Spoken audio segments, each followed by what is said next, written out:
What's going on, guys? Welcome back to my channel and another episode of Weekend Watch.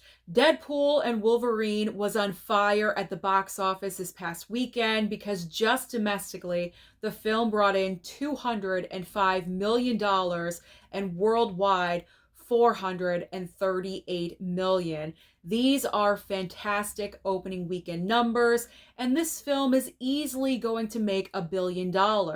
However, now the question is it possible for Deadpool and Wolverine to make $2 billion? It may be a bit of a reach. You may call me crazy, but if any film is going to reach $2 billion this year, it's going to be Deadpool and Wolverine. Here are the reasons why. Reason number one is because this film is just plain fun. I went to go and see it on Friday, and I had such a fantastic time. I was entertained throughout the entire runtime. I was laughing from beginning to end. It has great action sequences, great surprising cameos, which I will not talk about. This movie was made for the Marvel fans, and those Marvel fans are going to go back and rewatch this movie again and again. So the rewatchability factor of Deadpool and Wolverine is extremely high, so that's going to drive major dollars to the box office and drive it, hopefully, to $2 billion. Now, the other reason why Deadpool and Wolverine could possibly reach $2 billion is because going into the month of August this year, and this tends to happen every single year for the past 5 years, I'm noticing, is that the month of August really doesn't have too many major blockbusters. It's kind of like the January and February of summertime. You start off with a bang in June and July, and August is kind of a ghost town. So this benefits Deadpool and Wolverine because without so much competition, it's just going to rule and it's going to bring in those dollars. Now, this year, we do have a couple of exceptions. We do have Trap, and we also have Alien Romulus. Now, I do know a lot of people are very excited about Alien Romulus because we haven't had an Alien film in a while. But the second reason is because Fede Alvarez is directing the newest Alien film, and he is doing everything with practical effects. And when you can pull off practical effects well in a horror film, it looks fantastic. And the trailer for this movie looks amazing. So if any movie is going to try to kind of interrupt the flow of Deadpool and Wolverine, it will be Alien Romulus. But I still think at the end of the day, D&W, because it's tiring saying Deadpool and Wolverine all the time. D&W, I feel like it's just going to continue to dominate throughout the entire rest of summer going into the fall season. But I did want to mention Alien Romulus because I do believe that film is going to be significant as well. And I really do hope that Trap is going to make some kind of impact as well. We'll see. But I'm excited to see what August is going to bring. But those are my reasons as to why I think Deadpool, D&W, Deadpool and Wolverine, could possibly reach $2 billion. Comment down below. Do you think I'm crazy? Maybe I am. I don't know. But it would be amazing if this film could reach that milestone. So now let's talk about the rest of the top 5. In second and third place. Second place, we have Twisters. Very solid second weekend, considering it's going up against D&W. So Twisters brought in $35.3 million. Third place goes to Despicable Me 4 with $14.2 million. Fourth and fifth place.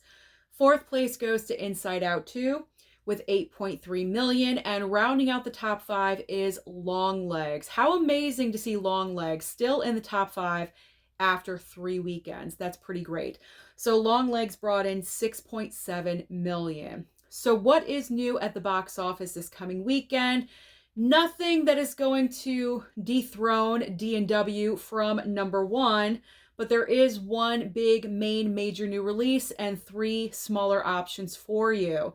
So the main new release, I just mentioned it, is Trap. This is M. Night Shyamalan's newest film starring Josh Hartnett, and I think this movie will debut in the top 5.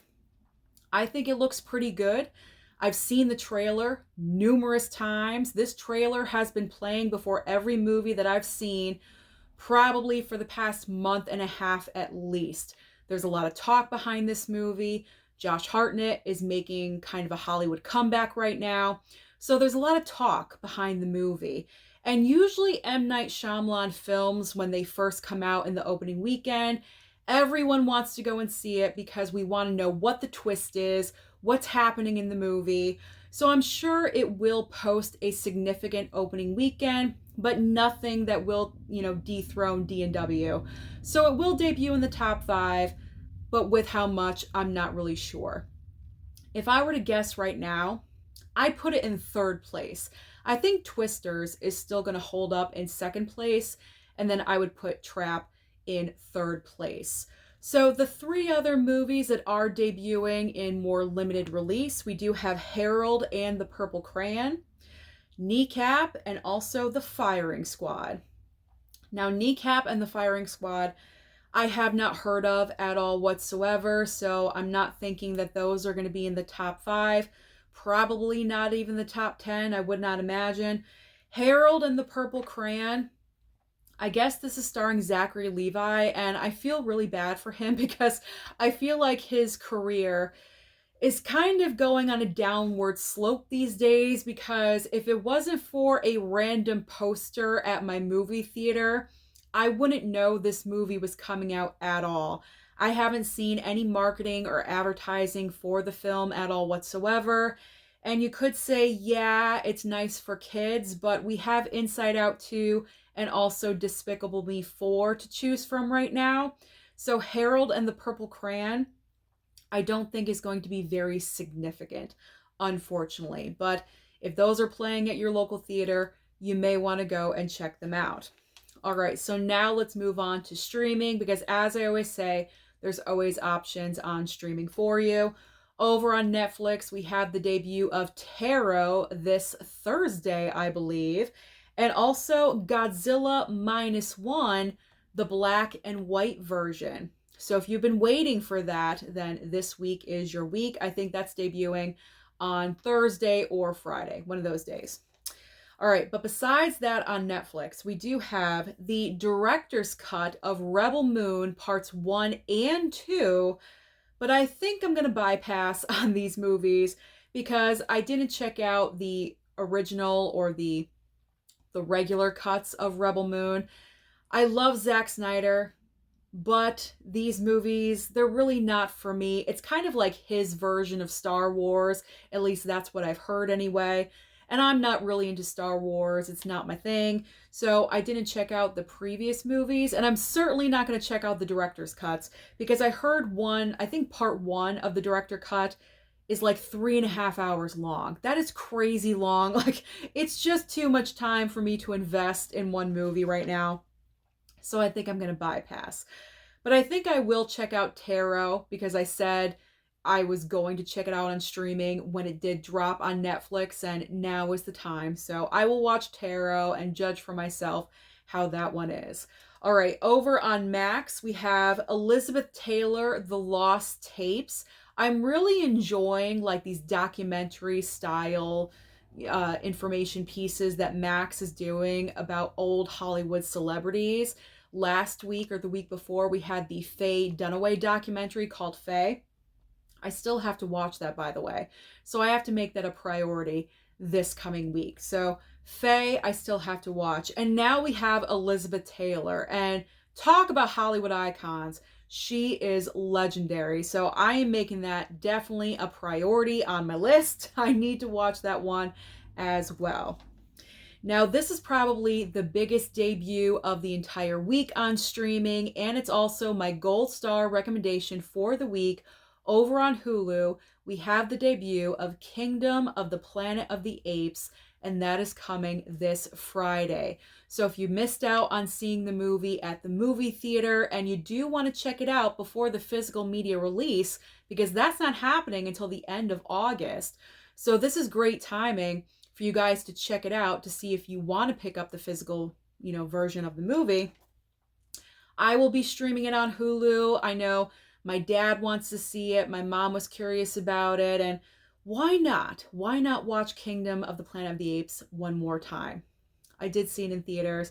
I enjoyed it. It's not on the level of the Caesar trilogy, but it's a good, solid entry. I enjoyed it very much. So that's my gold star recommendation of the week.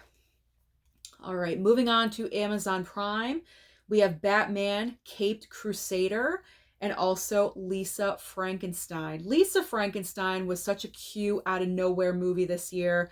I really enjoyed that one as well. It's a fun, ridiculous, dark comedy. So please try to check that one out over on Amazon Prime. If it was previously on Peacock, and I think it's still over there, but if you don't have Peacock and you have Prime, you can check it out. And finally, on Apple TV Plus, we have Cowboy Cartel and also Women in Blue. So that's everything happening at the box office and also on streaming. So comment down below and let me know your thoughts about D&W, Deadpool and Wolverine. Do you think, in your opinion, the film has a shot at making $2 billion? Don't forget to like and subscribe before you leave, and I'll see you next time.